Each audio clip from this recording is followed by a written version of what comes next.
Very very good morning. कैसे हैं आप सभी? बीच में नीट वालों ने विचार किया कि एक चैप्टर आपके सिलेबस से हटा दिया जाए, एनिमल डाइवर्सिटी। फिर उन्होंने कहा ये मत हटाओ, यही तो बच्चे फील करके पढ़ते हैं।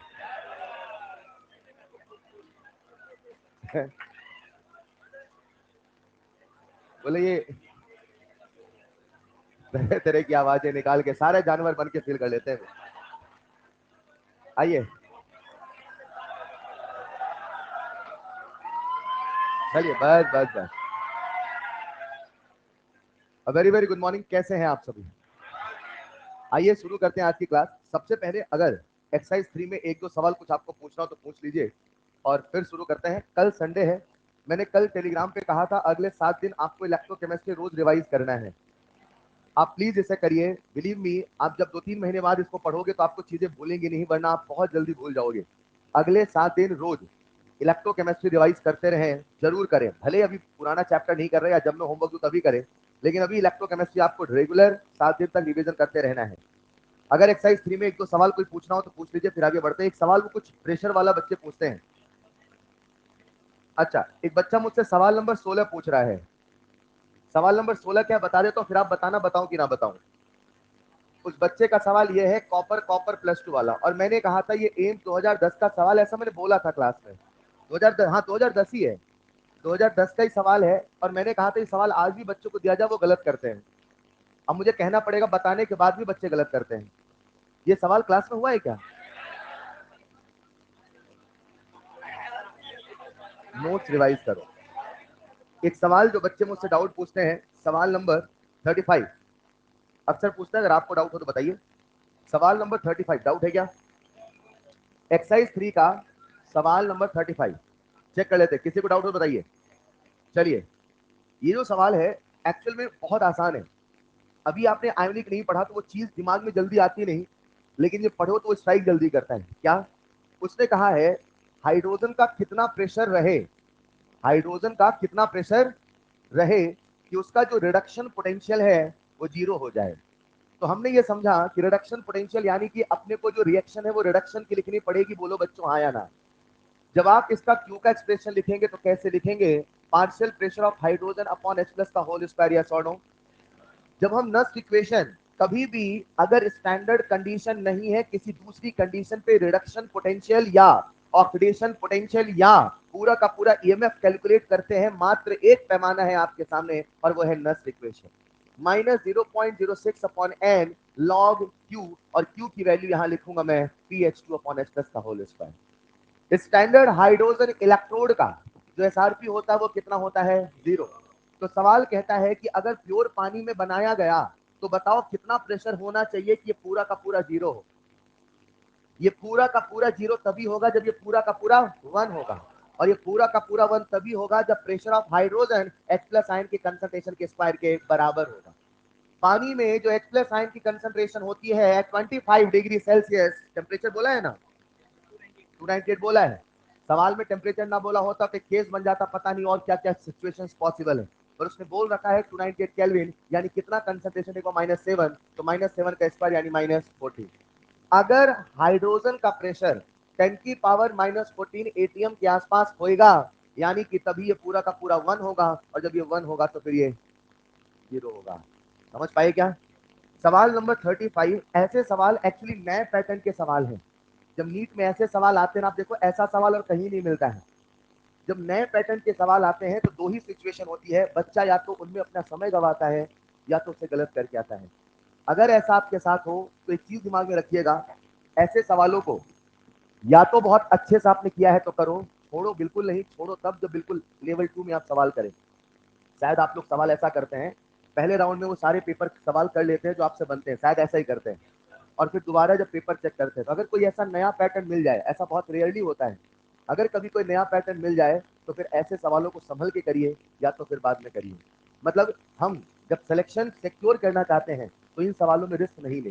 ये नए पैटर्न के सवाल हैं, ऐसा होता रहता है, एक दो चैप्टर में कभी कभी नया पैटर्न मिलता रहता है, तो जस्ट आराम से सॉल्व करें। इसके बाद कोई सवाल और हो तो पूछिए।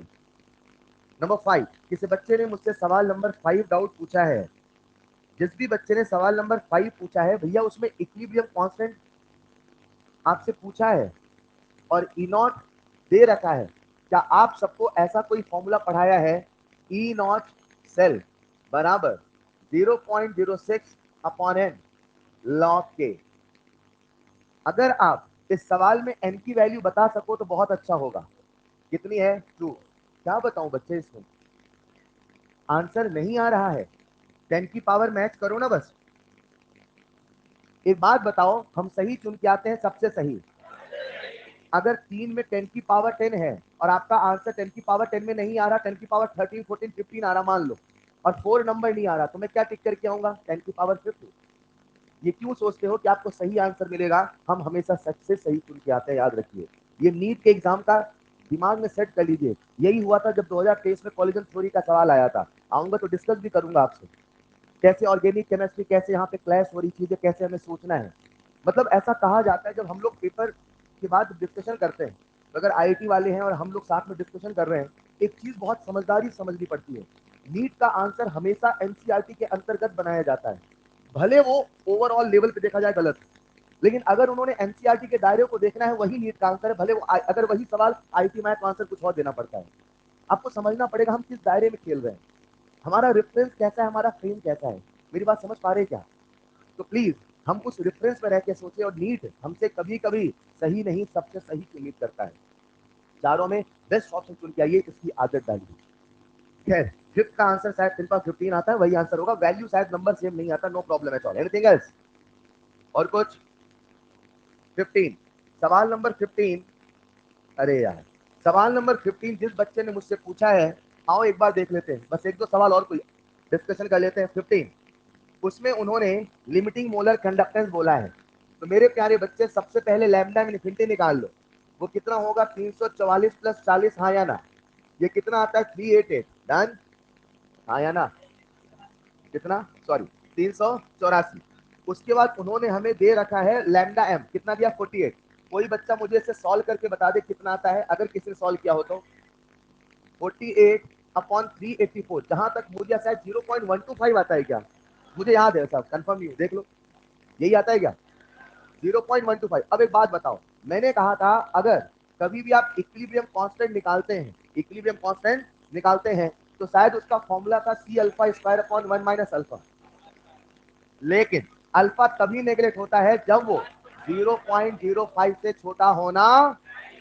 और मैंने कहा था ऐसे सवाल आए हैं एग्जाम में, और ये सवाल बच्चा तब और गलत करता है जब आयोनिक पढ़ने के बाद आप करता है। अभी आपने आयोनिक नहीं पढ़ा तो हो सकता है बहुत दिमाग में हो, लेकिन आयोनिक पढ़ने के बाद एक हैबिट हो जाती है हमेशा नेगलेक्ट करने की, क्योंकि वो पूरा का पूरा आयोनिक हमारा ऐसा ही है। तो बच्चे के दिमाग में एक मिसकंसेप्शन सा हो जाता है कि हमेशा नेगलेक्ट करना है। अरे नहीं, नेगलेक्ट तब करते हैं जब अल्फा लेस देन 5%। आज यहाँ पे 5% से छोटा है कि नहीं है? अब बताओ नेगलेक्ट करे कि ना करे? तो आप समझदार हैं। उसके बाद जिस बच्चे ने पूछा था शायद आंसर आ जाएगा, ठीक है। 54, किसी बच्चे ने मुझसे सवाल पूछा है, सवाल नंबर 54 देख लो, कितने बच्चों से बन गया है? अरे यार, इसमें करेक्शन है। सवाल नंबर 54, तो सर आपने एज इट इज सवाल क्यों दे दिया? ताकि आपको पता रहे उस साल नीट में करेक्शन था। ये है 1.05 वोल्ट। सबसे ज्यादा लिथियम फ्लोरीन का होता है 5.92 वोल्ट, उससे ज्यादा और किसी का ईएमएफ। ये कौन सा नया आ चुका है 10.5 वोल्ट? अरे हाँ या ना? हाँ या ना? फिलहाल एनीथिंग एल्स? बंद करूं से? चलिए हाँ, किसी बच्चे ने मुझसे सवाल नंबर 10 पूछा, आखिरी सवाल है ना। कल संडे है, पूरा इसे खत्म करिए, इलेक्ट्रो को एक बार फिर से सॉल्व करिए। मैं आपसे रिक्वेस्ट कर रहा हूं, अभी जितनी बार कर लोगे यही आपको मई तक मेमोरी रिटेन रहेगी। अभी अगर गैप कर दोगे तो भूलोगे बहुत तेजी से। जिन बच्चों ने किया है वो इसे बार बार करके बिल्कुल परफेक्शन में ला ले। और अगर समय मिले तो एनसीईआरटी भी कर लेना, अगर समय मिले तो एक्सरसाइज वगैरह, पहले मॉड्यूल उसके बाद लास्ट में। आइए जरा, किसी बच्चे ने सवाल नंबर 10 पूछा है। जिस बच्चे ने पूछा है Al2O3 is reduced by electrolysis at low potential and high current, ठीक है। 4 into 10 की power 4 ampere of current is pass to this. इसमें क्या बताऊं, आंसर नहीं आ रहा है। एंड फैक्टर किसका लिया आपने? Al2O3 का लिया कि Al का लिया?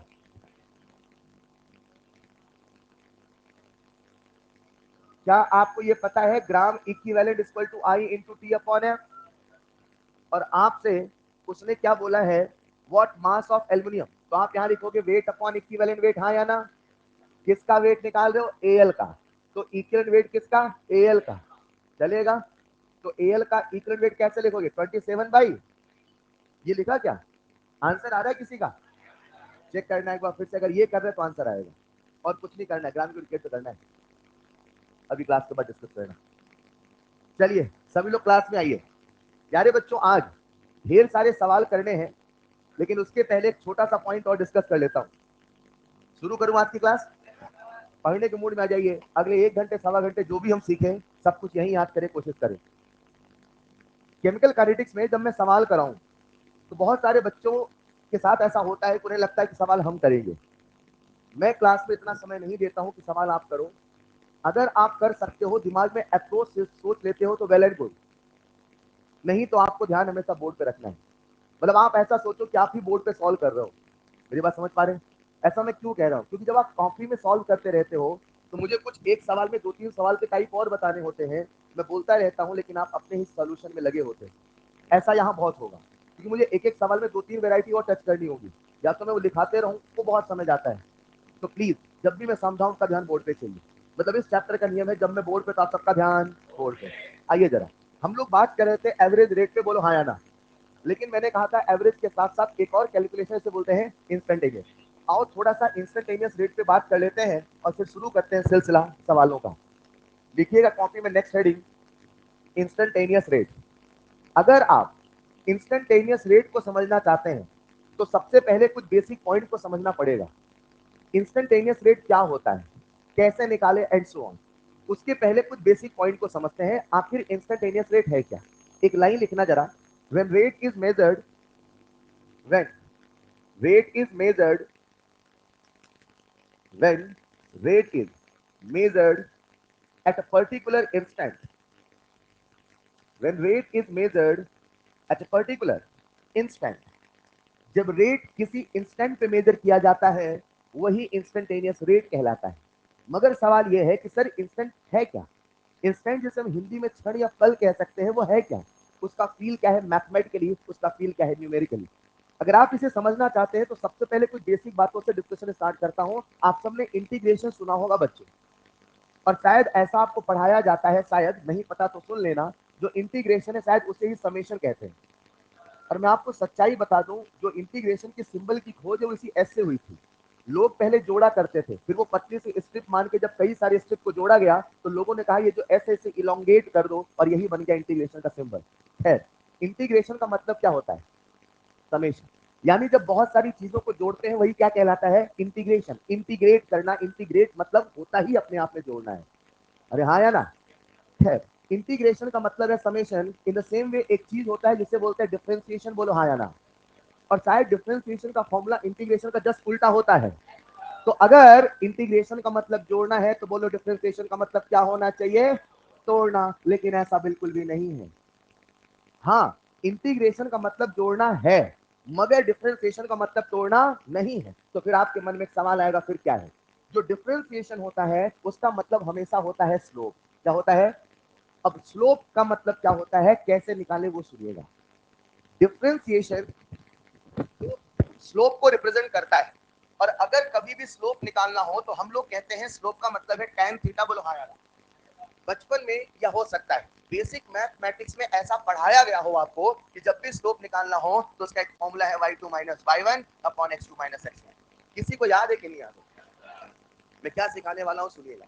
मैं बताने वाला हूँ इंस्टेंटेनियस रेट। लेकिन इंस्टेंटेनियस रेट जो किसी इंस्टेंट पे मेजर होता है, सबसे पहले समझो आखिर इंस्टेंट क्या होता है। इंस्टेंट समझने के पहले समझना पड़ेगा डिफरेंशिएशन का फील क्या है। डिफरेंशिएशन का फील तोड़ना नहीं है, डिफरेंशिएशन का फील है slope.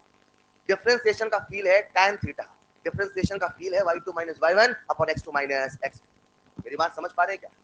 Point number 1। Point number 2, अगर कोई मुझसे कहे इंस्टेंट क्या है, तो as per mathematics, as per mathematics कोई मुझसे कहे इंस्टेंट क्या है तो मैं कहूंगा स्मॉलेस्ट इंटरवल ऑफ टाइम। क्या बोलूंगा? और शायद जैसे ही मैं स्मॉलेस्ट इंटरवल बोलता हूं ये अपने आप में क्वेश्चन मार्क हो जाता है। क्यों? क्योंकि स्मॉलेस्ट इंटरवल तो इंस्ट्रूमेंट टू इंस्ट्रूमेंट में वेरी करता है। आज हमारी घड़ी सबसे छोटा इंटरवल क्या पड़ती है? लेकिन सबसे छोटा इंटरवल समय का 1 सेकंड, माइक्रो सेकंड भी है, मिली सेकंड भी है, नैनो सेकंड भी है, बहुत कुछ है। बोलो हाँ या ना। और वो भी शायद इंस्ट्रूमेंट की लिमिटेशन है। लेट्स इमेजिन एक एटॉमिक क्लॉक है जो शायद 10 की पावर -16 तक पढ़ पाता है, लेकिन उससे भी तो छोटा समय बनाया जा सकता है। हमारे इंस्ट्रूमेंट की लिमिटेशन है कि वहीं तक पढ़ पाता है। बोलो हाँ या ना। फिलहाल जब भी बोलूं मैं इंस्टेंट, क्या बोलूं? तो इंस्टेंट का सबसे सिंपल फील है स्मॉलेस्ट मेजरेबल इंटरवल। क्या बोला? यानी सबसे छोटा इंटरवल कितना पढ़ पाएंगे वही क्या कहलाएगा? इंस्टेंट। क्या कहलाएगा?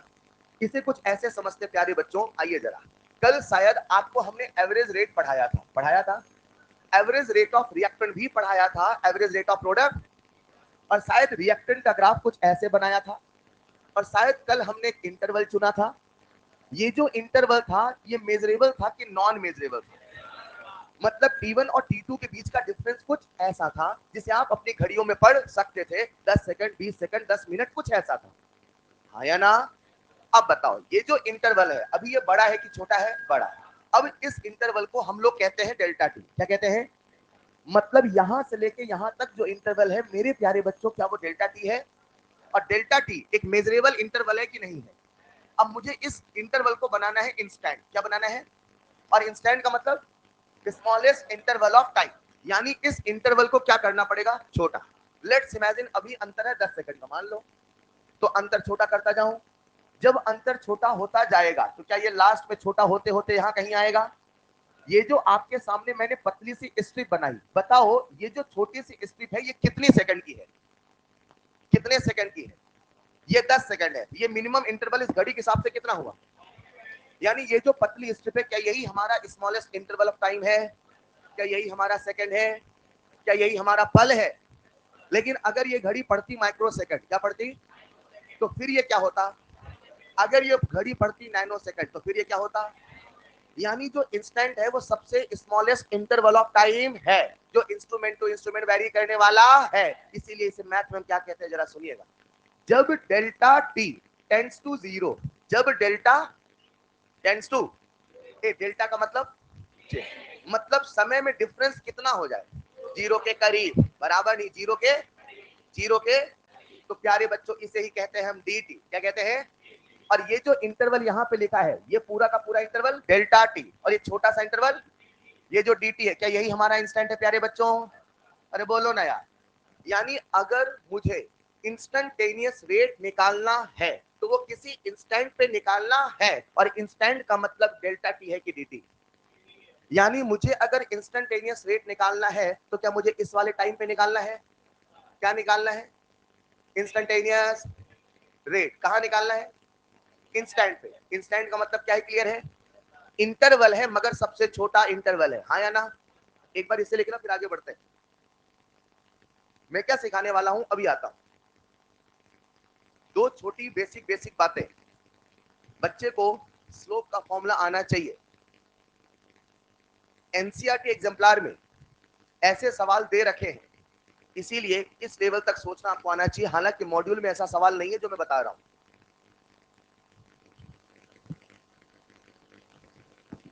नेक्स्ट पॉइंट लिखिएगा instant, that is smallest interval of time.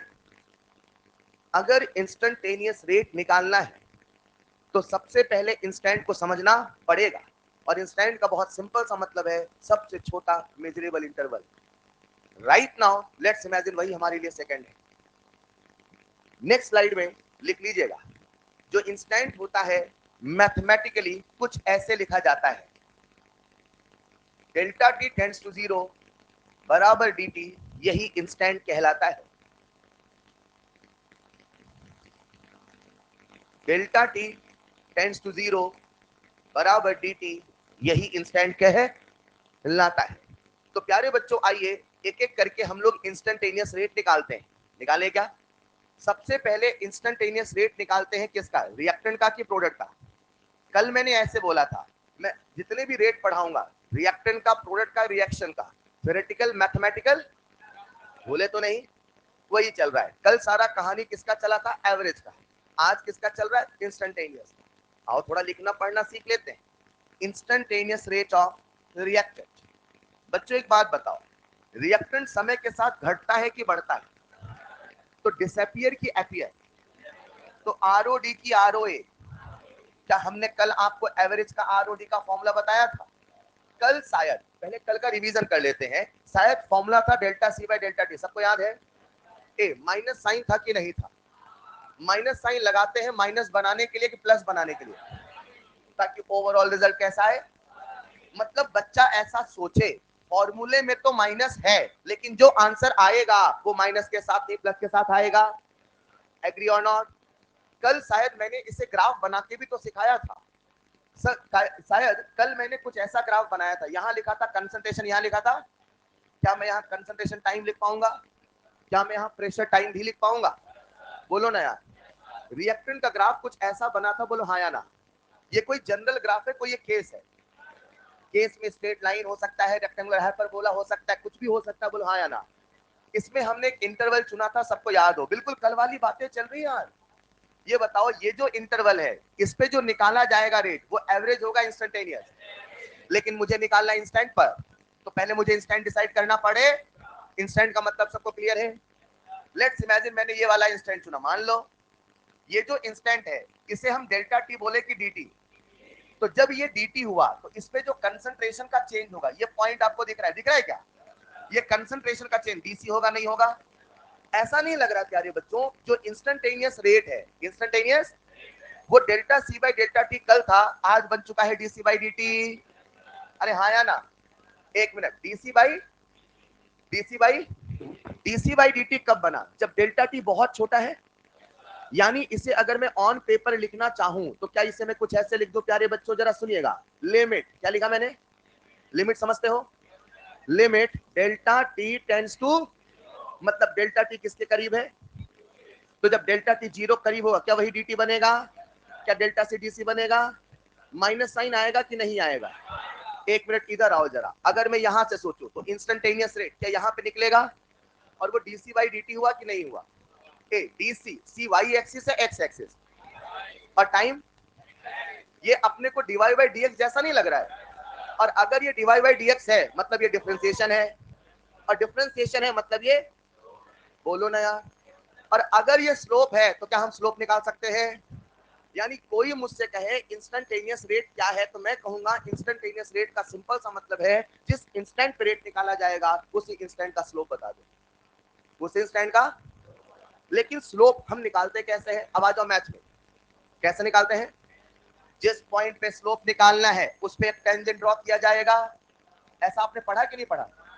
जिस पॉइंट पर स्लोप निकालना है उस पे एक टेंजेंट बनाया, मुझे पूरी क्लास का ध्यान चाहिए। जिस पॉइंट पर स्लोप निकालना है उस पे एक टेंजेंट बनाया, क्या इस टेंजेंट का स्लोप बताओगे? स्लोप टेंजेंट का बता रहे हो कि कर्व का? कर्व का नहीं, कर्व के उस पॉइंट का बता रहे हो जिस पे आपने टेंजेंट की मदद से बताना है। एग्री और नॉट? कल कल कल हमने कुछ ऐसा किया था, अंतर ढूंढना जरा, यहां बना रहा हूं। कल इसे हमने T1 T2 बोला था, और इसे क्या बोला था? इसे क्या बोला था? बहुत छोटा सा पॉइंट है, बस यही ध्यान आपका चाहिए। C1 जो था वो कर्व का था कि स्ट्रेट लाइन का? कल कल कल जब एवरेज पढ़ाया, और C2 भी डन। आज मैं इस पॉइंट का क्या निकालना चाहता हूं? स्लोप क्यों निकालना चाहता हूं? सर क्योंकि जो स्लोप है वही तो इंस्टेंटेनियस। हम क्या निकालने चले हैं? इंस्टेंटेनियस। किसका? किस इंस्टेंट पे? इस इंस्टेंट पे। तो वो किसके बराबर होगा? और वही क्या होगा? तो अल्टीमेटली हमें निकालना क्या है? स्लोप। चलेगा? अब स्लोप कैसे निकालूं? तो क्या मुझे यहाँ पे 2 पॉइंट चुनना पड़ेगा? मैं इस लाइन पे 2 पॉइंट चुनूं कि कर्व पे? लाइन पे। यही सिखाना चाह रहा हूं। अब जो पॉइंट चुनना है वो कहां चुनना है? तो सबसे ज्यादा जो कलर आपको दिखता है येलो, यहाँ पे एक पॉइंट बना दो चलेगा, यहाँ पे एक पॉइंट बना दो चलेगा। अच्छा यही 2 पॉइंट चुनूं, कहीं पे भी कोई 2 पॉइंट चुनूं चलेगा? ये वाला जो पॉइंट है पूरी क्लास, क्या यहाँ पे कंसंट्रेशन C1 मानो? कल जब माना था C1 वो कर्व का था कि लाइन का? और आज T1 ये रहा। और ये वाला पॉइंट क्या इसे मैं C2 कह दूं? ये कर्व पे है कि लाइन पे? क्योंकि मैं स्लोप निकाल रहा हूं लाइन का। आया ना, आया ना। अब सुनिएगा ध्यान से। क्या प्यारे बच्चों आप मुझे इसका एक्स और वाई बता दोगे? क्या इसका भी एक्स और वाई बता दोगे? इसका एक्स कोऑर्डिनेट बोलो t1, आया ना। Y coordinate y comma x लिखते कि x कॉमा वाई? यहां पे बोलो, यहां पे बोलो। इस लाइन पे मैंने दो पॉइंट ढूंढे, ऐसे कोई भी दो पॉइंट हो सकते हैं। बस याद रखना सवाल मजे लेगा जो पॉइंट कर्व के बोले, कर्व को नहीं चुनना है, केवल लाइन को चुनना है। यही एग्जाम्पलर का सवाल है, अपने को कर्व का पॉइंट चुनना। अब किसका पॉइंट चुनना है? समझ पा रहे हो ना? अब बताओ क्या हर बच्चा मुझे इसका स्लोप बता देगा? आ जाओ स्लोप निकालता है, जरा बताना प्यारे बच्चों स्लोप। आप बोलो, आपको बोलना है C2 minus C1 upon C2। एक मिनट, ये स्लोप निगेटिव आएगा कि पॉजिटिव? तो स्लोप निगेटिव हो सकता है कि नहीं हो सकता? स्लोप तो निगेटिव हो, मगर इत्तेफाक से, मगर ये जो स्लोप है आज इंस्टेंटेनियस रेट के बराबर है। स्लोप निगेटिव हो सकता है मगर रेट कभी भी निगेटिव होने वाला। फिर से, क्या स्लोप निगेटिव हो सकता है? कोई दिक्कत? लेकिन क्या आज स्लोप रेट के बराबर है? क्योंकि जो स्लोप है वही तो इंस्टेंटेनियस। बोलो ना यार, रेट निगेटिव होगा कि नहीं होगा? तो रेट में ये बताऊंगा कि माइनस साइन लगा के बताऊंगा। लेकिन अगर कोई मुझसे स्लोप पूछे तो ये बता दूंगा, चलेगा? क्या सब बच्चों ने डिफरेंस ऑब्जर्व किया? सवाल पूछेगा स्लोप तो बताना ये, सवाल पूछेगा रेट तो बताना ये, क्योंकि रेट कभी निगेटिव होने वाला नहीं सकते। Number one. नंबर टू, जब भी स्लोप निकालोगे तो पॉइंट लाइन का चुनोगे, कर्व का? बहुत छोटी छोटी बारीकियां हैं, हेलो, याद रख पाओगे? एक मिनट रुकना जरा। ये जो मेरे पास रेट आया, ये रेट माइनस साइन क्यों लगाया? C2 बड़ा है कि छोटा? देखो देखो देखो, ग्राफ में नीचे है तो छोटा, ग्राफ में ऊपर है तो C2 छोटा कि बड़ा? और C1, C1 तो छोटा माइनस बड़ा निगेटिव होगा, और निगेटिव निगेटिव एग्री। यानी जो रेट आएगा उससे मैं डीसी बाई डी टी कहूं कि minus DC by d T? क्या सबको फील आया? सारी बातों की एक बात समझ पाना तो बताना, हम लोग क्या निकालने चले? इंस्टेंटेनियस, इंस्टेंटेनियस रेट, जो किसी भी इंस्टेंट पे निकाला जाए, और किसी भी इंस्टेंट पे रेट निकालने का तरीका है, उस पॉइंट पे बनाइए टेंजेंट, उसका बता दीजिए। आप सबने बेसिक मैथ पढ़ा है, एक तरीका और है। अगर बेसिक मैथ पढ़ा तो एक तरीका और है। अगर कोई मुझे इस कर्व का बता दे इक्वेशन, क्या बता दे? फंक्शन इक्वेशन, हाँ या ना? ये जो कर्व है कुछ ना कुछ तो होगा, स्ट्रेट लाइन होगा। अरे केमिस्ट्री पढ़ा रहा हूं भाई, पर इस लेवल तक है एग्जाम्पलर में, समझ पा रहे हैं? केमिस्ट्री पढ़ा रहा हूं, मैथ नहीं पढ़ा रहा हूं, सुनिएगा। ये जो कर्व है क्या इसका इक्वेशन होगा? स्ट्रेट लाइन होगा? रेक्टेंगुलर हाइपरबोला होगा? अरे कुछ ना कुछ तो होगा। मान लो इस लाइन का इक्वेशन है, इस कर्व का इक्वेशन, सॉरी, इस कर्व का इक्वेशन है a t square plus b t plus c। मान लो, क्या बच्चे इस कर्व को, इस इक्वेशन को डिफरेंशिएट नहीं कर सकते? यानी यानी यानी जब इंस्टेंटेनियस रेट निकालना है, इंस्टेंटेनियस रेट निकालना, तो अपने पास हो गए दो तरीके। कितने तरीके? या तो उस पॉइंट पे बनाइए टेंजेंट, उसका बताइए, या तो उस इक्वेशन को पता करो और इसको कर दो डिफरेंशिएट। क्लियर यहां तक? अभी लिखवाता हूं, पहले एक बार इतना लिखना। कुछ इस प्रकार से लिखा जाएगा, limit delta T tends to 0 minus delta C by delta t, जिसे हम कह सकते हैं minus d C by d T.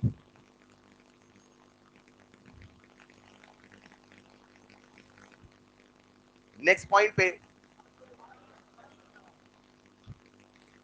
चलो आराम से लिखते हैं, अभी तो सितंबर ही है।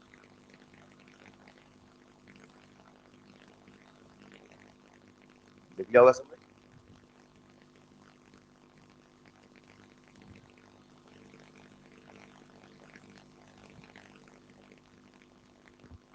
अच्छा, काइनेटिक्स होते ही 12 सारा हो जाएगा एक तरीके से, है ना?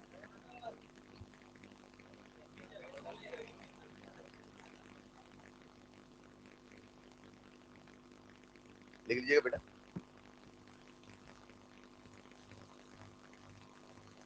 नीचे पॉइंट लिखना है स्टार बना के, लिखने के बाद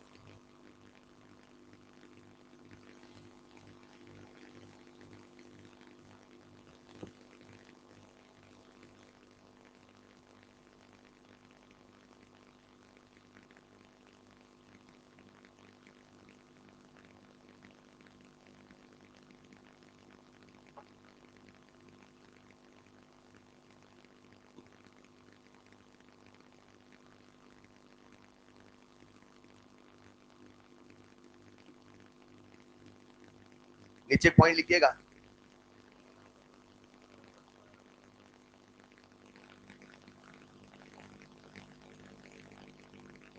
ऐसा लग रहा है इस पे सवाल दूंगा सबसे बन जाएगा, है ना? बस 5 से 7 मिनट बाद शुरू होगा खेला। बहुत सारे सवाल आपका वेट कर रहे हैं।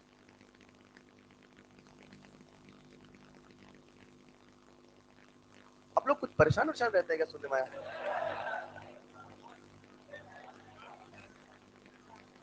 हाँ? नहीं, बच्चे मैसेज करते हैं ऐसा कहते हैं, तो टेंशन मत लिया करो, है ना? कुछ हुआ तो बताया करो यार, या तो हम समाधान दे पाएंगे और नहीं तो दुख बांट लेना तो भी कम हो जाता है।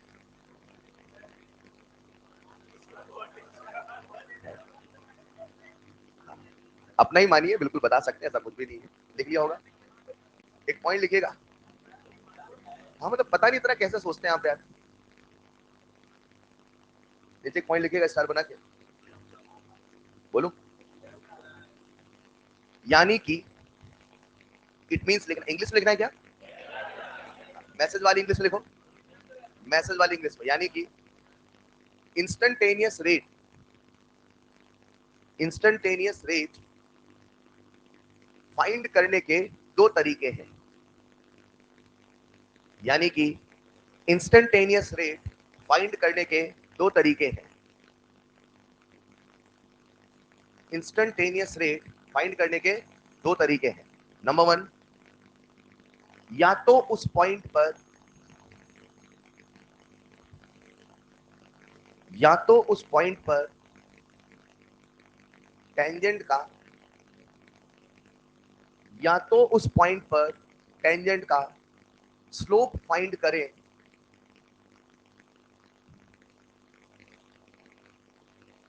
स्लोप फाइंड करें।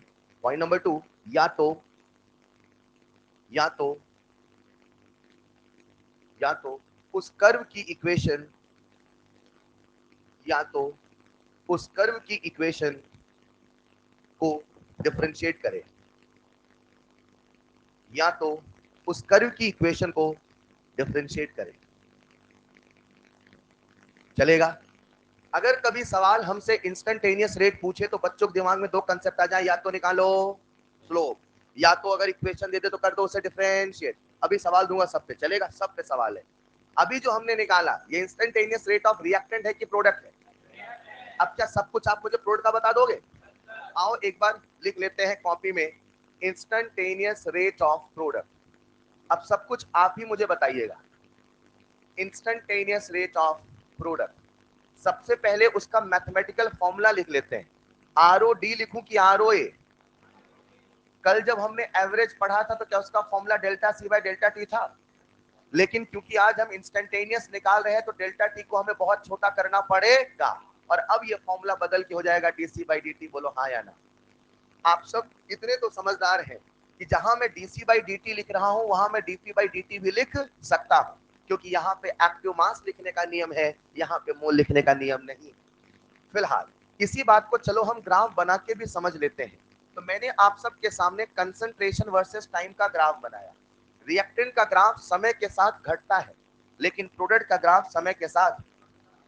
मैंने एक जनरल केस को बनाने के लिए जनरल सा कर्व बनाया, इसके पीछे कोई लॉजिक नहीं है, कोई लॉजिक ढूंढने की आवश्यकता भी नहीं है, ये एक जनरल कर्व है, दैट्स इट।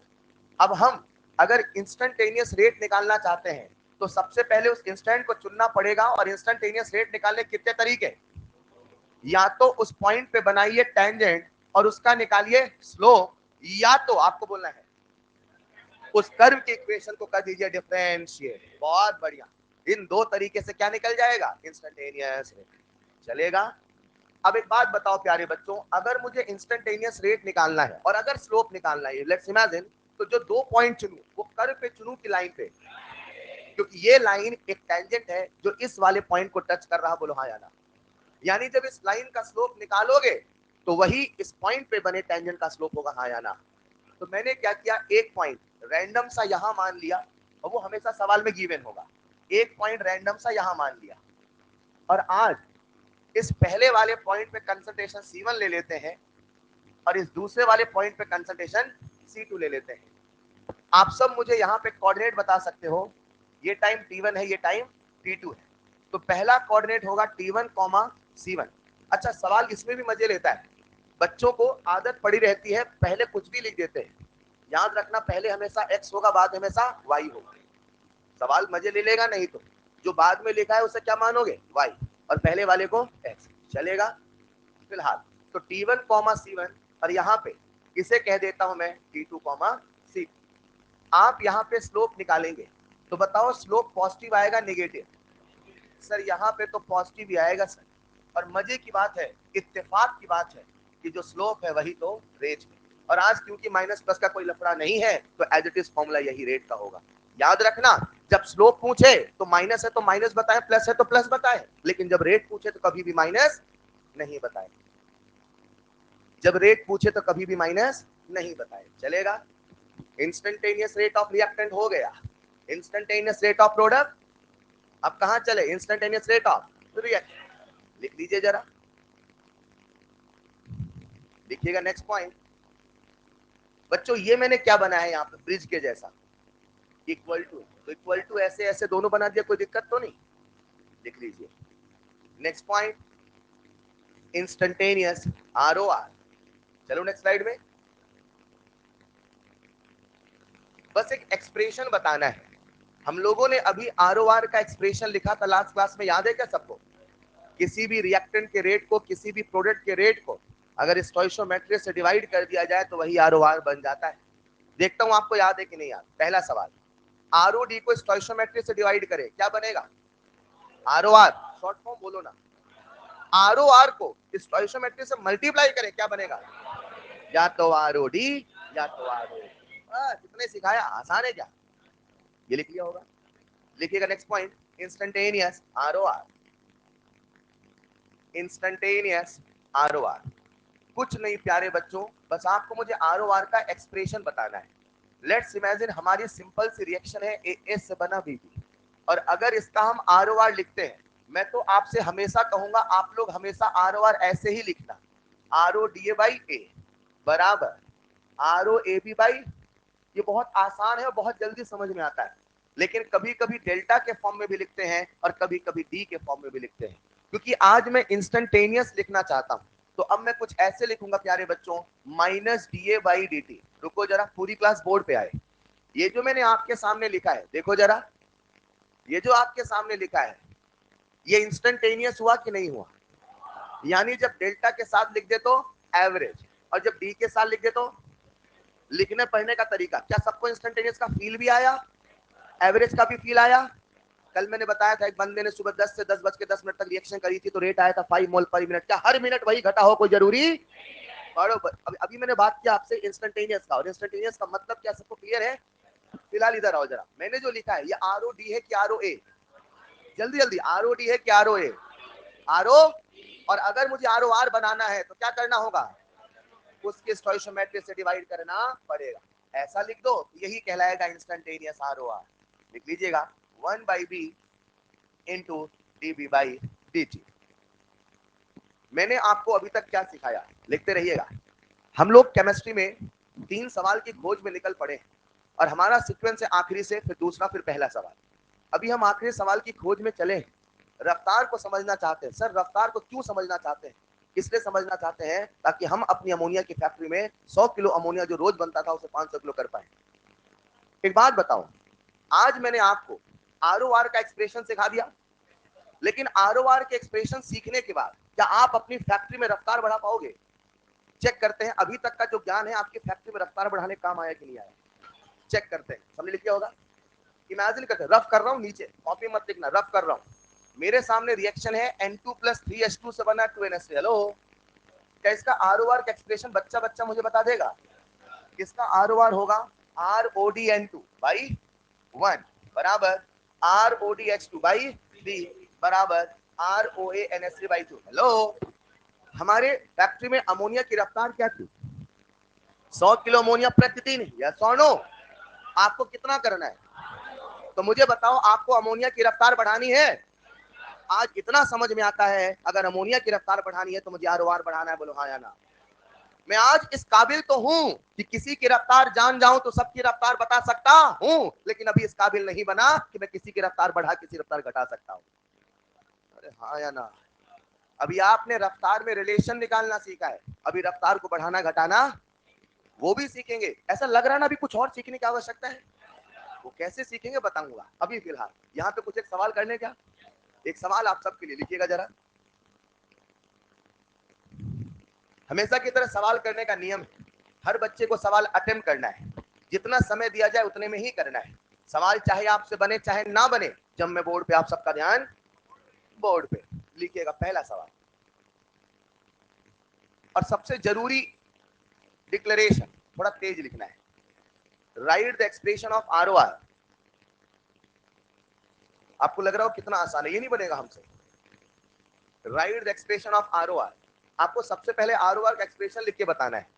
लिखिएगा पहली रिएक्शन, 2N2O5 से बना 4NO2 प्लस O2। कौन सा लिखोगे, डेल्टा वाला, डी वाला, क्या रो डी वाला? बहुत बढ़िया। दूसरी रिएक्शन आप सबके इंतजार में, जो दूसरी रिएक्शन है वो मैं आप सबके लिए लाया हूं एनसीईआरटी के पन्नों से।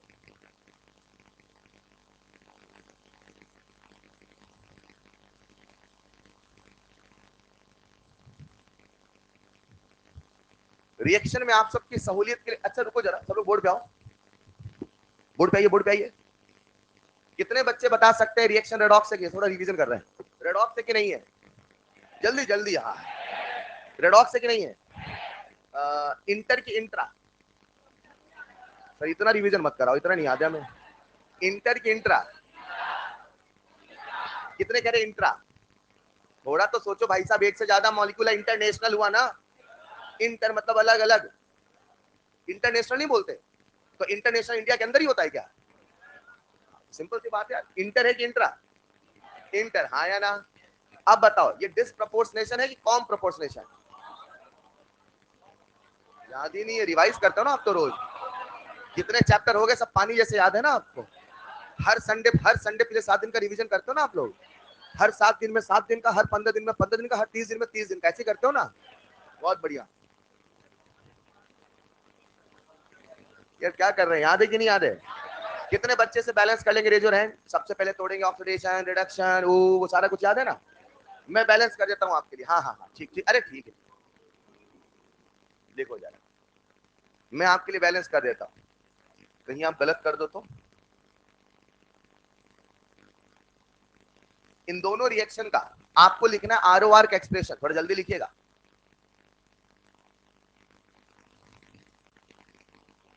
डिक्टो सेम रिएक्शन आपके एनसीईआरटी में लिखी है, और वहां उन्होंने H2O को लिक्विड लिखा है, और इस रिएक्शन पे सवाल आ भी चुका है। आपको लिखना है एक्सप्रेशन ऑफ आरओआर। अगर नहीं समझ पाए कैसे लिखना, तो पहला वाला मैं बता देता हूं। और आज के जितने सवाल कराऊं, हम लोग सवाल हवा में करेंगे, आपसे समझ में आए तो ठीक, वरना हर सवाल में एक नियम बना लेना, आरओआर का एक्सप्रेशन लिखना है, आरओआर का एक्सप्रेशन लिखना है। और आरओआर का एक्सप्रेशन इसके लिए कुछ ऐसे लिखेंगे। अच्छा, अगर कभी मैं फिजिकल स्टेट ना बोलूं तो हमेशा गैस मान के चलना, क्योंकि हमारा सिलेबस क्या है मैंने पहले ही बता दिया, चलेगा ना? हमारा सिलेबस है या तो एक सब्सटेंस गैसियस है, या तो एक से ज्यादा गैसियस है, या तो पूरी की पूरी रिएक्शन होमोजीनियस है। इसका एक्सप्रेशन होगा RODN2O5/2 बराबर ROANO2/4 बराबर ROaO2/1। मुझे नहीं लगता किसी बच्चे से नहीं बना होगा, ये बन गया। और अगर आप समझदार हैं तो पहले बताओ कितने बच्चे सेकंड रिएक्शन का आरओआर लिख लेंगे? पहले बता दो, फिर मैं लिख दूंगा। कितने बच्चे नहीं लिख पाएंगे? लिख लोगे ना? और चेक कर लेता हूं, आरओआर में ये आएगा, ये रिएक्शन होमोजीनियस है कि नहीं है? आएगा नहीं आएगा? आएगा, आएगा, आएगा, आएगा, आएगा। मैंने कहा था ना, आपको लगता है हमसे ये ना बन पाएगा?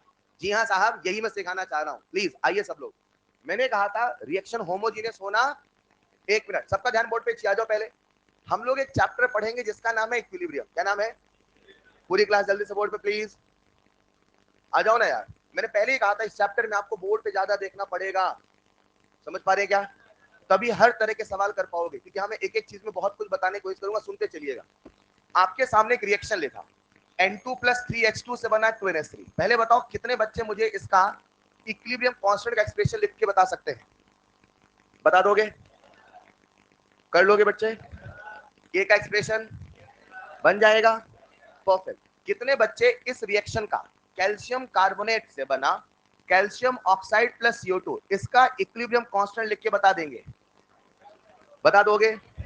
लिख देता हूं मैं, Kc बराबर कंसंट्रेशन ऑफ CO2। चलेगा? और कुछ आने वाला? बहुत बढ़िया। अगर आप मेरी बातों को सुन रहे हैं तो आओ एक नया रिएक्शन आपके सामने लिखता हूं। CH3COH aqueous plus C2H5 aqueous. मैं रफ लिख रहा हूं, कॉपी में लिखना इसलिए, सब पढ़ाऊंगा इक्विलिब्रियम में भी थोड़ा सा जरूरत है। एक्वस है कि नहीं है? एसिड अल्कोहल दोनों की रिएक्शन होगी, ईस्टर बनेगा। लिख देता हूं मैं, CH3CO C2H5 plus H2O liquid. Hello, पहले बताओ ये रिएक्शन होमोजीनियस है कि हेट्रो? इसका फेज बोलो, फेज। एक्वस कोई फेज नहीं होता, फेज या तो सॉलिड होता है या लिक्विड होता है, गैस होता है। एक्वस इसलिए लिखा जाता है ताकि दुनिया को पता चले वो सॉल्यूशन है। क्या है वो? एक्वस किसका सॉल्यूशन है? पानी का। लेकिन जब भी फेज पूछा जाएगा या तो लिक्विड बताओगे या तो सॉलिड बताओगे या तो गैस बताओगे। एक्वस लिखा मतलब किसके साथ सॉल्यूशन बना है? पानी के साथ। इसका फेज बोलो, फेज बोलो, फेज बोलो, फेज बोलो। फेज भी लिक्विड है, सब कुछ लिक्विड है, हाँ या ना? होमोजीनियस है कि नहीं है? और आप जब इसका इक्विलिब्रियम कांस्टेंट का एक्सप्रेशन लिखते हैं तो पहले बताओ उसमें ईस्टर आएगा कि नहीं आएगा? नीचे एसिड आएगा नहीं आएगा? नीचे अल्कोहल आएगा नहीं आएगा? ऊपर पानी आएगा नहीं आएगा? आएगा।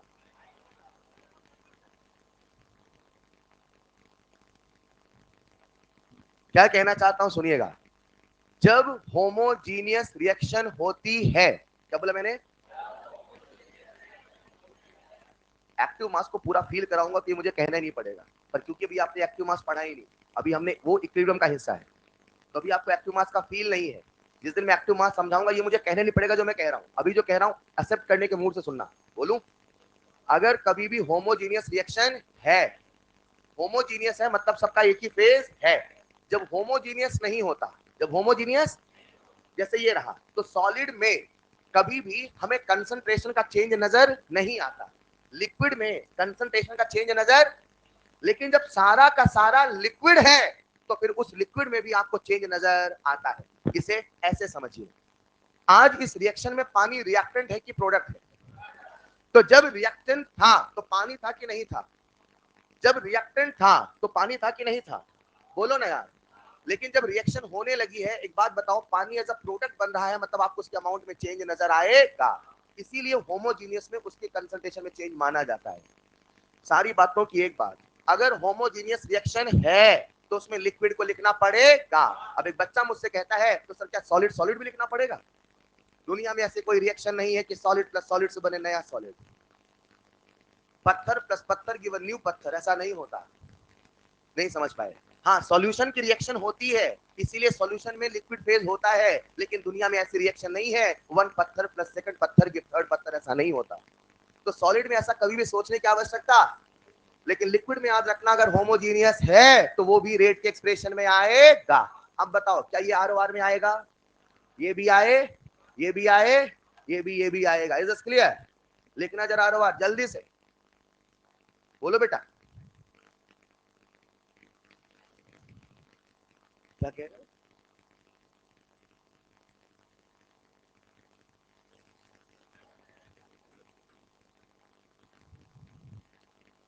जल्दी से लिख ले। ROD या RO3 माइनस, आलस ना करे लिखें। ROD H+/6 बराबर ROA Br2/3 बराबर ROA H2O/3। कहीं साइड में बादल बना के लिखना। होमोजीनियस रिएक्शन में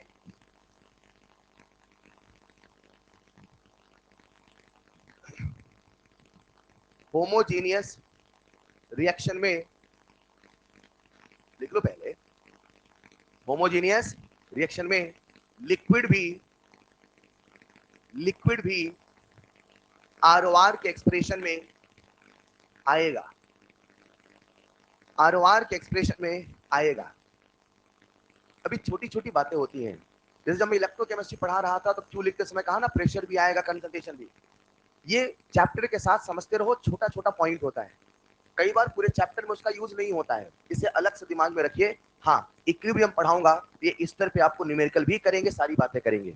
अभी फिलहाल इतना दिमाग में रखना, अगर होमोजीनियस रिएक्शन, इसको बस याद कर लो चाहे तो, अगर होमोजीनियस रिएक्शन है तो उसमें फिर पानी भी लिखा, याद रहेगा बच्चों। लिखिएगा अगला सवाल।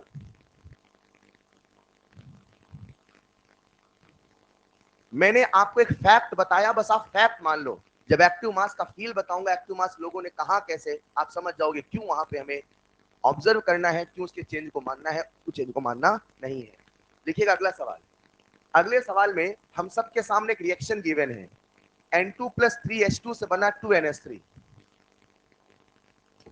If rate of formation of ammonia, if rate of formation of ammonia, हमें सवाल में अमोनिया के फॉर्मेशन की रफ्तार पहले से दी हुई है, ऐसा हमेशा हो कोई जरूरी, क्या होगा वो भी बताऊंगा, सारी वैरायटी समझना। पहले सवाल में एक रफ्तार दी है, ठीक है।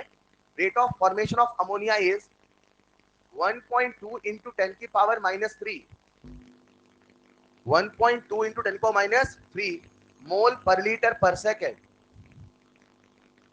मोल पर लीटर पर second. Then calculate ROD nitrogen second part, ROR, और यूनिट आपको मोल पर लीटर पर सेकेंड ही रखनी है। कितने बच्चों से बन जाएगा, रेज योर हैंड। पूरी क्लास चाहिए सवाल पे, ये आपको बनने के लिए दिया है। जब बढ़िया सवाल दूंगा तो बोल दूंगा ये वही वाला सवाल है,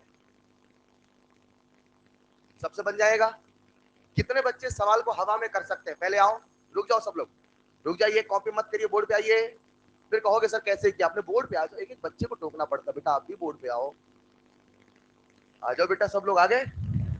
इसकी स्टोइशियोमेट्री, इसकी यानी इसका फील क्या है, इसकी जो भी रफ्तार है इसकी रफ्तार दुगनी है, या इसकी जो भी रफ्तार है इसकी रफ्तार आधी, ये उसका दुगना है या ये उसका, तो अगर इसकी रफ्तार 1.2 है तो आई एम डैम श्योर उसकी रफ्तार तो आधी ही होने, इतना तो स्टोइशियोमेट्री समझिए। अब बताओ इसकी स्टोइशियोमेट्री कितनी है, और अगर किसी की स्टोइशियोमेट्री 1 है तो वही ROR है। अगर कभी भी ROR पूछे तो मैं हमेशा ऐसे स्पीशीज को सेलेक्ट करूंगा जिसकी स्टोइशियोमेट्री 1 होनी। डन, ये तो हो गया हवा में। अब कोई बच्चा नहीं मानता तो वही जो मैंने आपसे कहा कि ऐसे किसी भी सवाल में सबसे पहले लिखिए ROR का एक्सप्रेशन। मैंने आप सबके सामने ROR का एक्सप्रेशन लिख दिया, और फिर इस सवाल को करना आसान है। प्रश्न में हमें ROA अमोनिया दे रखा है, ROD नाइट्रोजन बोला, तो नाइट्रोजन और अमोनिया को इक्वेट करते हैं, ROD नाइट्रोजन बराबर ROA अमोनिया बाई 2। इसको सॉल्व करोगे तो 1.2 इंटू 10 की पावर -3/2 यानी कितना आया, 6 इंटू 10 को -4 मोल पर लीटर पर सेकेंड। आसान है क्या? कितने बच्चे मुझे ROR बता सकते हैं? क्या ऐसा कोई क्लास में है जो ये नहीं समझ पाया? सच बताओ, इतना लिखने की आवश्यकता थी कि नहीं थी? बस लिखा ताकि आप जान जाओ कि कठिन से कठिन सवाल हो, मेथड तो यही है। मेथड तो कई बार हम ऐसे आसानी से बता देंगे, कई बार शायद नहीं बता पाए, तो फिर मेथड यही है, ROR के एक्सप्रेशन को लिखिए, जिसकी वैल्यू गिवन है, जिसका पूछा है, दोनों को इक्वेट करिए, इक्वेट करके सॉल्व करिए, चलेगा। ROR कितना हो जाएगा, 6 इंटू 10 की पावर -4 मोल पर लीटर पर सेकेंड। लिखिएगा अगला सवाल। अगला सवाल कुछ इसी वैरायटी में, लेकिन थोड़ा सा ट्विस्ट है। N2 + 3H2 से बना 2NH3। if in 10 seconds, if in 10 seconds, कितने सेकंड में, if in 10 seconds 50 mole of ammonia, 1 minute, ammonia reactant है कि प्रोडक्ट, T बराबर 0 पे अमोनिया को कितना मानोगे, और अगर उसने 10 सेकंड बोला है तो 10 सेकंड के बाद कितना मोल बन रहा है, यानी चेंज कितने का है, यानी प्रोडक्ट में जितना भी मोल बोले उसी को चेंज माना जा। हेलो, देखना जरा, इन 10 seconds 50 moles of ammonia appear, 50 moles of ammonia appear, numerical तो करो ना सब लोग यार। 50 मोल्स ऑफ अमोनिया appear, कैसा लग रहा है बेटा, तबीयत ठीक नहीं है क्या? 50 moles of ammonia appear, then calculate number 1 ROA ammonia, unit है मोल पर लीटर पर second. Number 2 ROD nitrogen, number 3 ROR, number 4 ROD hydrogen. कौन सा ऑप्शन सही है?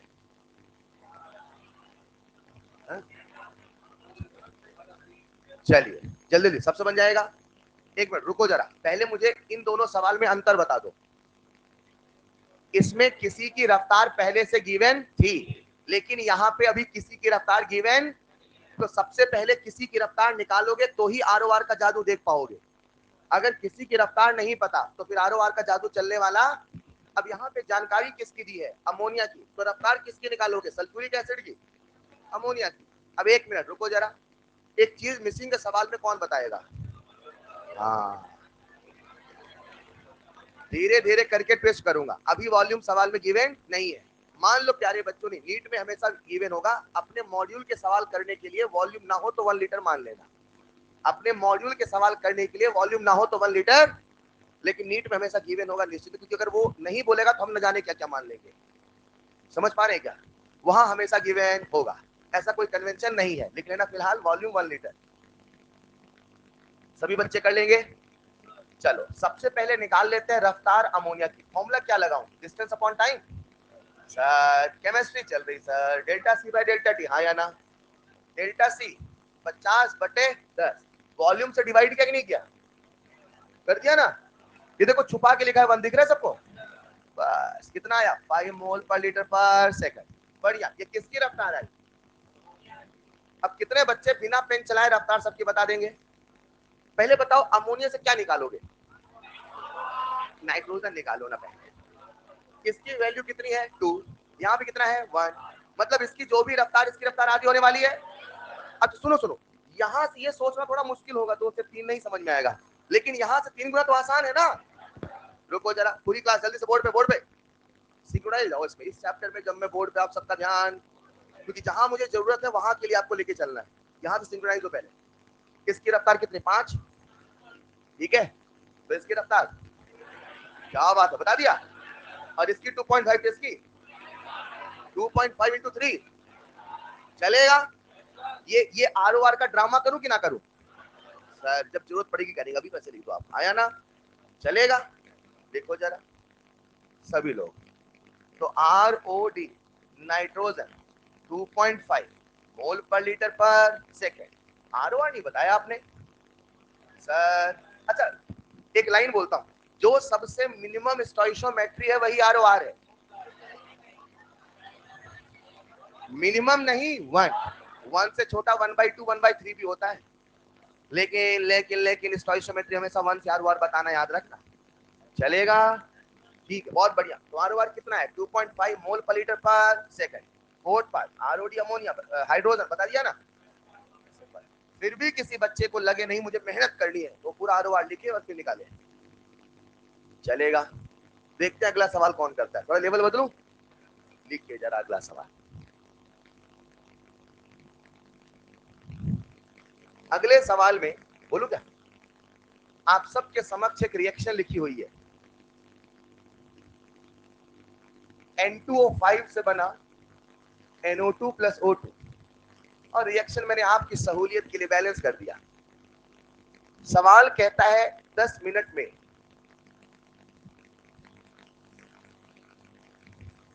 10 मिनट में करना नहीं है, इन 10 मिनट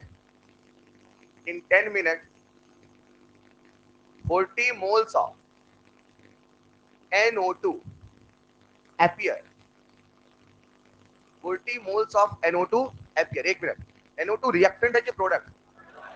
तो appear हुआ मतलब कहां से हुआ? 0 से 40, तो चेंज कितने का है? बहुत टैलेंटेड आप लोग, लिखो जरा 40 moles of NO2 appear, ठीक है, इन 10 liter container. In 10 liter, then calculate. Number 1, then calculate ROA NO2 in mole per liter per second. Number 2, ROR. Number 1, ROA NO2 in mole per liter per second. रफ्तार दिखाओ ना, सबसे पहले कौन सही answer देगा?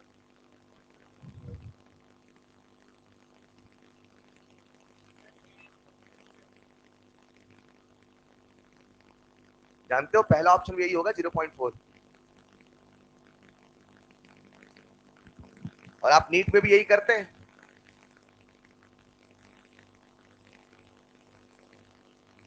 एक बार जिसका गलत तो गलत ही माना जाएगा। चलिए टाइम सब, आप यही तो करते हैं एग्जाम में, गलती देखी बार हो क्या, अरे सिली मिस्टेक, समझ पा रहे क्या? आइए जरा, फर्स्ट पार्ट का आंसर आया कि नहीं आया? बहुत अच्छे। अभी तो मैंने वो सवाल दिया कि मुझे देना था, ये सवाल सबसे बन गया। चलो ROA NO2 बराबर कितने का चेंज है? ये किसको समझ में नहीं आया सर, 40 का चेंज आप कैसे बता रहे हो? पूछो किसको डाउट है, पूछो, आज आप पूछिए। किसी को डाउट है क्या? सबसे बन गया? सच में? सच में सबसे बन रहा है? अच्छा, तो प्यारे बच्चों, जो NO2 है वो प्रोडक्ट है, यानी पहले 0 रहा होगा और 10 मिनट के बाद 40 बना, तो चेंज कितने का है? 40 का। यानी लिख देता हूं मैं 40 मोल, जरा सुनिएगा, और नीचे समय कितना लगा? 10 मिनट। लेकिन बताओ मुझे मोल लिखना है कि मोलैरिटी? तो मुझे वॉल्यूम से डिवाइड करना। अब ये पूरा का पूरा क्या बन गया? मोलैरिटी। लेकिन जो आंसर बोला है वो मिनट में है कि सेकंड में? तो मुझे मिनट को भी सेकंड में बदलना, तो मुझे 60 से चलेगा। Now what will be the final answer? 1/, fraction बोल दो, कितना आएगा? 1/6। कितना लिख रहे हो? 4/, लिख देते हैं। हाँ, 1/150 लिख दूं? चलिए, ये जो रेट आपके सामने आया, ये किसका रेट आया? 1/150 क्या? मोल पर लीटर, हाँ या ना? यानी अपने को यूनिट का भी ध्यान रखना है।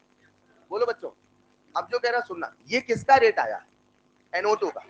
अब अगर NO2 का रेट निकाला और आपसे अगले पार्ट में क्या पूछा है, तो थोड़ा दिमाग लगाओ, आप इसको किससे डिवाइड करोगे?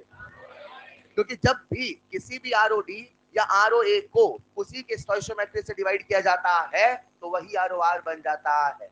आसान है क्या? पक्का? आप जरा इसे 4 से डिवाइड करिए, जो भी है ना, ROR कितना जाएगा? 1/, ठीक है बच्चों? ये किससे नहीं बना? Please raise your hand, please raise your hand, संकोच मत करिए, ताकि मैं वो सवाल करा पाऊं जो कराना चाहता हूं। बेसिक बेसिक से वहां तक पहुंचा रहा हूं। सबसे बन गया क्या? मतलब ऐसे सवालों में कुछ भी दम नहीं है, बस आप, दो सिचुएशन होगी, या तो किसी की रफ्तार पहले से गिवन होगी, या तो गिवन, अगर रफ्तार गिवन नहीं तो उसकी रफ्तार निकाल के भी सॉल्व किया जा सकता। बोलो हाँ या ना? अगला सवाल दे दूं क्या? बढ़िया वाला सवाल दे दूं? सच में? लिखो जरा। अब आपने बढ़िया सवाल बोला है, घबराना नहीं। देखो जरा, A2 से बना B2 प्लस हाफ C, सवाल में स्टार लगा दीजिएगा। A2 से बना B2 प्लस हाफ C, और रिएक्शन बैलेंस से मान लो, ठीक? if reaction starts with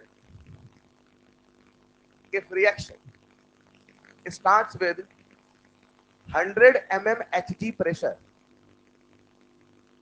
at 25 degree Celsius, 1 minute, reaction कितने से स्टार्ट होता है? ऐसे सवाल एनसीईआरटी में खूब देखने को मिलेंगे। 1 मिनट कितने से स्टार्ट होता है? 100 से। यानी जो 100 mm Hg है वो किसका प्रेशर है? रिएक्टेंट का कि प्रोडक्ट का? चलेगा। अब रिएक्टेंट समय के साथ घटेगा और प्रोडक्ट समय के साथ, लेकिन after 5 second total pressure of the gaseous system, total pressure of the gaseous system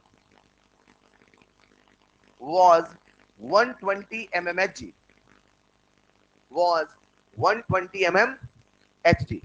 ये जो 120 mmHg है वो A2 का प्रेशर है कि B2 का, कि टोटल, यानी सबका मिला के? कितने सेकंड के बाद? देन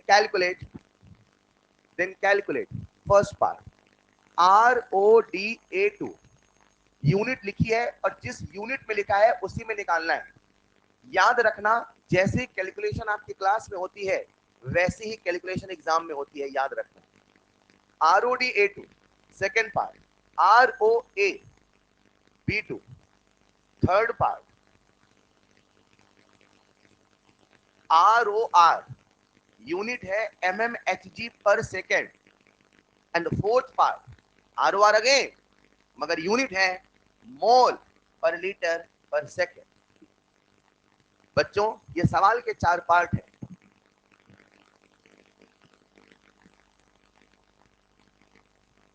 कितने बच्चों से बन जाएगा?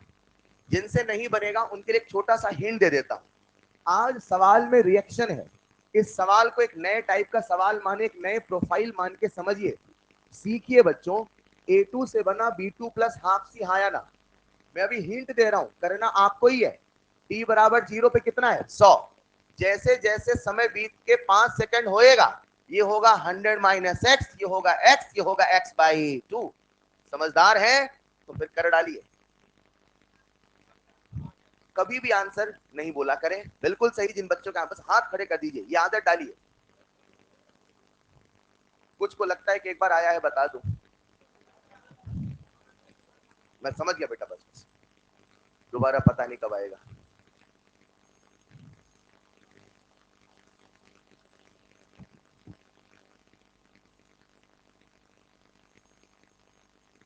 ये कुछ ज्यादा ही आसान है क्या? ये जो सवाल आपके सामने है, बढ़िया सवाल। अच्छा एक चीज और मैं आपसे शेयर करूं। अभी एक पॉइंट कहा, जैसी कैलकुलेशन क्लास में वैसे कैलकुलेशन एग्जाम में। दूसरा पॉइंट, जब भी कभी कैलकुलेशन करें तो कैलकुलेशन सबसे जरूरी हिस्सा है आपके सवाल का। उसे इतना रफ ना करें कि समझ में ना आया लिखा क्या है। एक बार ये पन्ना दीजिएगा, सबको दिखा दूं मैं। यार जो सबसे जरूरी चीज है उसे बिना रिस्पेक्ट के कैसे करते हैं यार? उसी के दम पे सवाल सही और गलत होता है।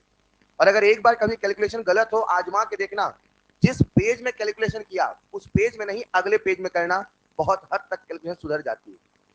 उस पेज में ही पेज बदलना है। वो पेज आपके दिमाग में ऐसा छाया होता है कि वहां वही नंबर, कई बार आधा नहीं लिखा होता पर अपने से आधा दिखाई देता है। मैं सही कह रहा हूं? एक बार पन्ना बदलिएगा, कैलकुलेशन एरर बहुत हद तक सुधर जाती है। लेकिन याद रखना, नीट में पन्ने लिमिटेड होते हैं, तो ज्यादा पन्ना भी मत बदलना, सारी जगह भर गई। खैर, लिख लिया होगा सबने। आओ जरा देखते हैं। तो प्यारे बच्चों, इस सवाल में हमसे उन्होंने पूछा था रफ्तार। कितनों के आंसर आगे आने वाले हैं? क्या बात है, बहुत अच्छे यार, बहुत अच्छे। ऐसे सवाल आपको एनसीईआरटी में देखने को मिलेंगे रिएक्शन टाइप के। मैं डिस्कस कर लूं अगेन रूल। जब मैं बोर्ड पे, आप सबका ध्यान, टाइम सब, पहले इस मेथड में ढल जाओ तो सीखने में मजा आएगा। आ जाइए सब लोग बोर्ड पे प्लीज। अब यहीं पे सॉल्व करते हैं। मुझे बताओ शुरू में कितना प्रेशर था? 100। सब लोग बोर्ड पे please. I will not repeat again, और जब आवश्यकता होगी तब आप नहीं समझोगे। इस मेथड में ढलिए प्लीज। मुझे पता आपसे बन जाएगा समय दूंगा तो, लेकिन यहाँ सीखना जरूरी है। आइए ना, कितना है? 100। 100 माइनस, अब बताओ ये A2 का प्रेशर है कि नहीं है? और ये क्या मैं प्रेशर को स्टोइशियोमेट्री से रिलेट कर सकता हूं? इसीलिए मैं लिख रहा हूं। केवल मोल नहीं, प्रेशर भी लिखा जा सकता है। इसीलिए मैंने, क्योंकि पूरी रिएक्शन गैसियस थी, और इसीलिए मैंने यहाँ पे प्रेशर से रिलेट किया। Is this clear? अब सवाल कहता है कि 5 सेकंड के बाद जो टोटल प्रेशर है, यानी A2 का प्रेशर, B2 का प्रेशर और C का प्रेशर, वो कितना है? इसको सॉल्व करोगे तो x की वैल्यू कितनी आएगी? 40। सॉल्व करो आराम से। सर आप x की वैल्यू क्यों निकालना चाहते हो? मैंने क्या किया ये मत देखो, मैंने क्यों किया ये देखो। सर क्यों आप ये कर रहे हो? सीधे इनिशियल प्रेशर 100 दिया है, फाइनल प्रेशर 120 दिया है, तो 120 माइनस 100/5 कर दो ना सर। अरे जो 120 प्रेशर है वो टोटल प्रेशर है, और 100 प्रेशर केवल A2 का प्रेशर है। समझ पा रहे हैं? अगर उसने शुरू में टोटल प्रेशर दिया होता, बाद में भी टोटल दिया होता, शायद एक बार हम सोचते, फिर कुछ कंडीशन होती। लेकिन अभी तो कोई विषय ही नहीं है, हाँ या ना? अब बताओ, क्या हमें x की वैल्यू मिल गई? अगर x की वैल्यू मिल गई तो क्या मुझे A2 का फाइनल प्रेशर मिल गया? 100 माइनस 40 कितना आया 7, कितना आया 40, कितना आया 20। आसान है बच्चों। चलो क्या आप सब मुझे आर ओ ए या R O D A too बता दोगे? Formula delta C by T delta P by, क्या डेल्टा पी बाई भी फॉर्मूला होता है? हाँ साहब, delta C by delta T और delta P by delta T ही होता है। मोल तो केवल सवाल में घुमाने के लिए दिया होता है, लेकिन ऑप्शन में हमेशा मोल पर लीटर में ही आंसर आएगा। भूलोगे तो नहीं। न्यूमेरिकल क्योंकि मुझे करवाना है, सवाल में वैल्यू गिवन है तो वैल्यू मोल में भी दूंगा, लेकिन बच्चा याद रहे खेल मोल का नहीं मोल पर लीटर का है। ठीक है, आ जाओ जरा। R O D A two कितना आएगा? एक मिनट, क्या आप माइनस प्लस से ऊपर उठ चुके हैं? अब वो झमेला तो नहीं सर माइनस लगाओ तभी हम लिखेंगे सर, आपको पता वो तो दुनिया को बताने के लिए सर। आया ना 60 माइनस 100 40 माइनस 40, मैं तो प्लस ही लिखूंगा। आया ना, कितना आया 8 mm/Hg पर सेकंड। आसान है क्या? अब बताओ कितने बच्चे ओरली कर लेंगे? ये किसकी रफ्तार आई? स्टोइशियोमेट्री, स्टोइशियोमेट्री B2 की रफ्तार, B2 की रफ्तार। बहुत बढ़िया, वही होने वाली है। ROR वही होने वाली है, लेकिन फोर्थ पार्ट थोड़ा खेल है। कितने बच्चे समझ गए फोर्थ पार्ट? Raise your hand. यार पूरी क्लास चाहिए इस सवाल में, पूरी क्लास चाहिए। कुछ बच्चे छूट क्यों जाते हैं?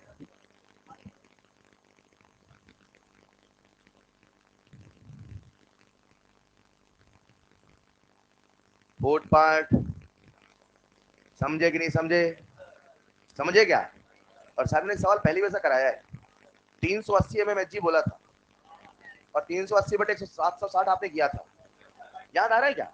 तो घर जाके आपने नोट्स रिवाइज किया होगा, बिल्कुल लिख लिख के रिवाइज करते ना सब आप, मतलब अगले दिन जब आते हैं तो पुराना पिछला याद होता है आपको। बहुत अच्छे, ऐसे करते ना आप लोग, यही तो आइडियल बच्चे की खूबी है। आइए जरा, तो फोर्थ पार्ट में जब आपसे उसने पूछा है ROR, मगर यूनिट क्या लिखी है? मोल पर लीटर। सीधे लिख देता हूं, देखता हूं कितने स्ट्राइक करता है। सीधे लिख दूं? लिख दूं क्या? प्रेशर दिया है 8 mm बटे 25, चलेगा? प्रेशर एटीएम में होना और एटीएम में बनाने के लिए 760 से डिवाइड करना पड़ेगा। क्लियर है? हाँ, सिंप्लीफाई मत करो, थोड़ा नंबर ऐसा है पर इतना छोड़ दो, कंसेप्ट समझ पाएंगे नहीं। नीट में इतनी कैलकुलेशन नहीं आएगी, आप भी जानते हैं, और काइनेटिक्स में तो और भी नहीं आती है। चलिए, आसान है क्या? अभी तक मैंने वो सवाल ना दिया जो मुझे दे रहा था, दे दूं क्या? सच में? देखो जरा, लिखो अगला सवाल, देखते कौन करता है। देखिए, हमारे पास एक रिएक्शन है, एक रिएक्शन लिखना जरा, Ma प्लस Nb। थोड़ा स्टोइशियोमेट्री बदल दिया है ना। Ma प्लस Nb से बना AC plus BD plus BD।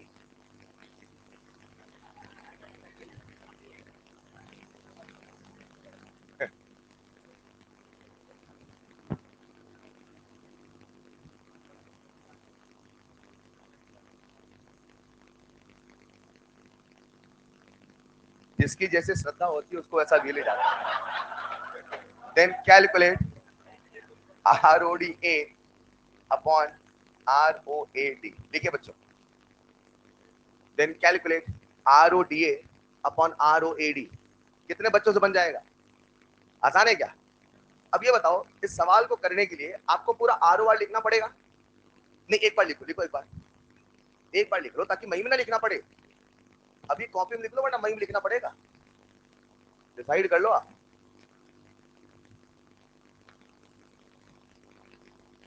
मई समझते ना आप लोग? वही जो अप्रैल के बाद आता है।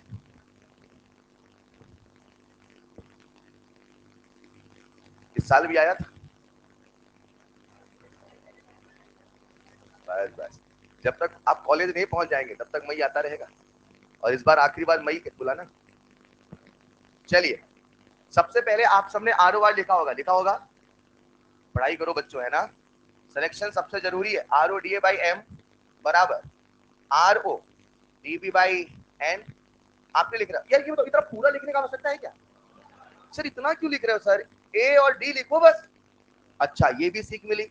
जब भी कभी हमें सवाल में केवल एक दो पूछे तो बस वही लिखो, काहे को पूरा लिखे? बोर्ड का एग्जाम थोड़ी लिखने का नंबर मिलेगा, हाँ या ना? आर ओ कितना लिखूं मैं? आर ओ डी ए, तो R O D A by M बराबर बोलेंगे R O A D by, आसान है क्या? और फिर उसने हमसे पूछा था रेशियो, तो R O D A by R O A D बराबर क्या बोलोगे? M by. यार एक चौंकाने वाला रिजल्ट सामने आया, देखेंगे क्या? ए की स्टोइशियोमेट्री बोलो, क्या बात है, दिख गया?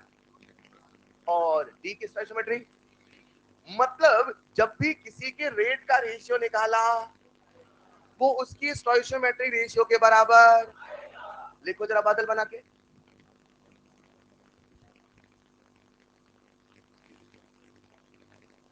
क्या कह रहे हैं, लिखिए लिखिए। जब भी रेट का रेशियो पूछे, जितने बादल है सब शॉर्ट नोट्स में जाएंगे, ठीक है? जब भी रेट का रेशियो पूछे तो वो उसके रिस्पेक्टिव स्टोइशियोमेट्रिक कोफिशिएंट, तो वो उसके स्टोइशियोमेट्रिक कोफिशिएंट के रेशियो के इक्वल होगा, तो वो उसके स्टोइशियोमेट्रिक कोफिशिएंट के रेशियो के इक्वल होगा। और अगर आप ये समझ पाए तो प्यारे बच्चों अगला सवाल आप सबके सामने कुछ रूप बदल के ऐसे आया, देख लिया होगा सबने। अगर आप ये समझ गए ना तो अगला सवाल तो आप चुटकियों में कर दोगे। अगला सवाल कुछ ऐसे आया, लिखो जरा, ए से बना बीपी, और उन्होंने कुछ ऐसे लिखा था, ये उन्हें कौन है? सवाल R O D A upon R O A B, उन्होंने दे रखा था 1/4, देखना बेटा 1/4, और उन्होंने पूछा था then what will be A and B. बन गया क्या? अब उन्हें पता था बच्चे चालाकी करेंगे, तो उन्होंने क्या कहा कि भाई साहब ए के साथ ए है, मतलब ए की वैल्यू बच्चों ने कितनी बता दी? अरे हाँ या ना? और बी की वैल्यू इतना बता पाए कि नहीं बता पाए? लेकिन उन्हें पता था बच्चे चालाक हैं, तो उन्होंने यहाँ पे 1 और 4 नहीं लिखा, उन्होंने यहाँ पे लिखा 4 और 16। मतलब आप समझदार बनिए कि हमें हमेशा वही नंबर ढूंढना, रेशियो 1/4 है, रेशियो 1/4 है। हेलो, वही स्टोइशियोमेट्री दे दे अच्छी बात है, नहीं तो उसका कोई मल्टीपल भी चलेगा। समझे कि नहीं समझे? अब एक बार उन्होंने दे दिया 1/3, 4/3 बोलो, ये भी चलेगा, क्योंकि दोनों का रेशियो तो 1:4 ही आने। अब बच्चा क्या करता है, बिल्कुल आंखों में उसके एकदम पर्दा आ जाता है, भाई साहब 1 और 4 के अलावा कुछ ढूंढता ही नहीं है। तो याद रखना मल्टीपल भी दे सकता है और कोई दूसरा नंबर का रेशियो भी दे। अगर आप ये समझ गए ना तो अगला सवाल आपके लिए, देखो जरा,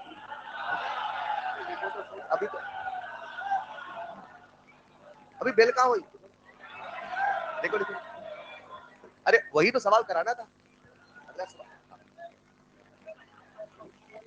अगला जो सवाल है, कल संडे है ना, अगला सवाल कुछ ऐसे आया, रूप बदल के कुछ ऐसे आया। देखो सेम कंसेप्ट, सेम कहानी, बस रूप बदल रहा सवाल का। उन्होंने इस बार क्या किया, बच्चों को डराने के लिए ऐसा रूप लिख दिया, -da/dt बराबर 2 इंटू db/dt बराबर dc/dt। और उन्होंने पूछा था what will be the ratio of a:b:c। ये कुछ ज्यादा आसान है क्या? ट्राई करिए बच्चों, बच्चों बेल हो गई क्या? चलो फिर इसे होमवर्क में लिख लीजिए।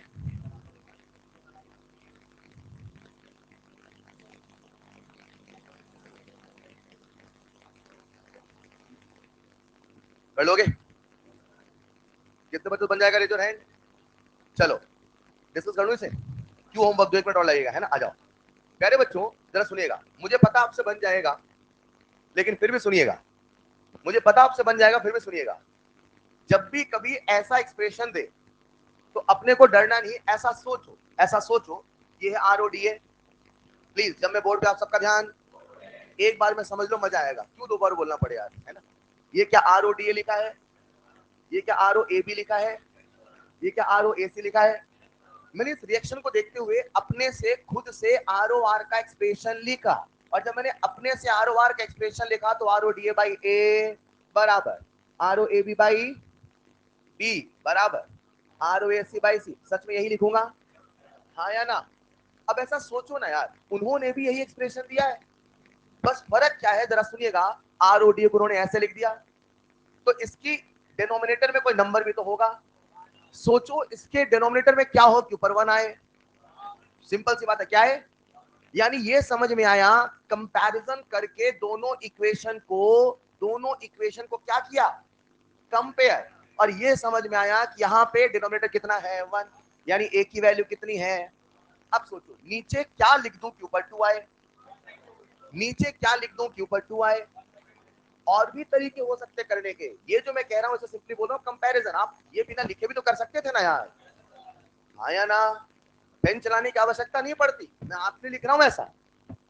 सोचो ये ROAB लिखा कि नहीं लिखा, लेकिन ROAB के साथ क्या लिखा, मतलब यहां पे मैं क्या लिख दूं कि ऊपर 2 आए, क्या लिख दूं?